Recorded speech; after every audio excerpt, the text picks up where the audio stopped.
Welcome to horror studio. सुबह सुबह पागलों के अस्पताल के सामने ऑटो रुका। रवि ने ऑटो वाले को पैसे दिए और गेट के पास जाकर गार्ड को आवाज़ देने लगा, पर वहाँ कोई नहीं था, इसलिए वो खुद ही बस गेट खोलने की कोशिश ही कर रहा था। तभी सामने से एक आदमी दौड़ता हुआ आया और उसने गेट खोलकर रवि को अंदर आने के लिए कहा और हंसते हुए पूछा, तुम टीवी ठीक करने वाले हो ना? रवि बोला, नहीं नहीं। ये शब्द सुनकर उस आदमी के चेहरे पर एक गुस्सा सा आ गया और उसने रवि को कस के एक लाफा लगाया। रवि के आंखों के सामने अंधेरा छा गया और वो ज़मीन पर गिर पड़ा। वो आदमी बोला, मेरा टीवी ख़राब है तो इस गेट से टीवी ठीक करने वाला ही आना चाहिए, तुम क्यों आ गए? रवि ने खुद को संभाला। फिर अचानक एक डॉक्टर, 4 कंपाउंडर वहां दौड़ते हुए आए और उस आदमी को पकड़ लिया। फिर डॉक्टर ने कहा, ले जाओ इसे और शॉक ट्रीटमेंट की तैयारी करो।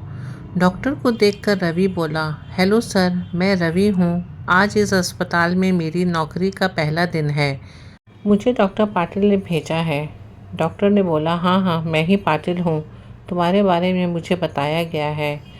तुम अपना अपॉइंटमेंट लेटर ऑफिस में जमा करा दो और डॉक्टर की ड्रेस पहनकर सामने वाली ऑफिस में आकर मुझसे मिलो।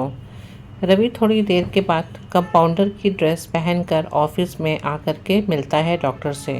रवि ड्रेस पहन के डॉक्टर के ऑफिस में आ जाता है। तभी डॉक्टर पाटिल ने रवि से कहा, अभी जो तुम्हें गेट के पास पागल मिला था वो यहाँ बस 8 दिन पहले आया है और अभी तक बहुत लोगों को थप्पड़ मार चुका है। यहाँ तक के बावर्ची को भी जाकर बोला कि टीवी क्यों नहीं चल रहा है, इस वजह से उसे भी थप्पड़ मारा था।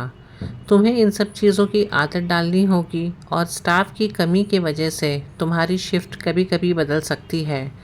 फिर डॉक्टर ने एक पुराने कंपाउंडर को बुलाया और उसने कहा कि रवि को ले जाकर के बाकी सारे स्टाफ से मिलवा दो।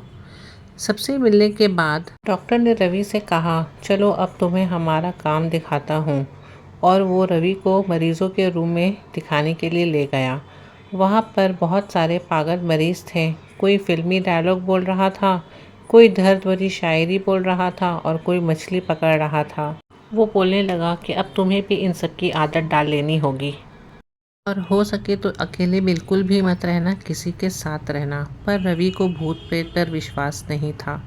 उस रात रवि अकेले ही टॉयलेट की ओर जा रहा था। तभी उसे अपने पीछे किसी का होने का एहसास हुआ, लेकिन जब उसने पीछे मुड़कर देखा तब वहाँ कोई नहीं था। वो आगे बढ़ने लगा पर अब उसे किसी की कदमों की आहट महसूस हो रही थी। फिर उसने सोचा कि शायद मेरा वहम होगा और वो टॉयलेट में घुस गया। और जब वो टॉयलेट करके बाहर निकल रहा था तब उसे देखा कि टॉयलेट के आईने पर लिखा है, तुम अब पागल होने वाले हो।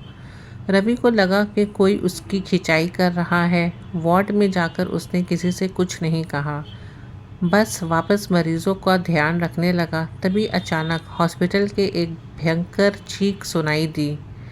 वार्ड से बाहर आकर रवि आवाज़ की तरफ दौड़ा तेज़ी से, और वो आवाज़ स्टोर रूम से आ रही थी। जब रवि स्टोर रूम के अंदर पहुंचा तब दरवाजे के पीछे छुपा एक पागल ने दरवाजे अंदर से बंद कर लिया और उसी दरवाजे की ओर मुंह कर कर खड़ा हो गया।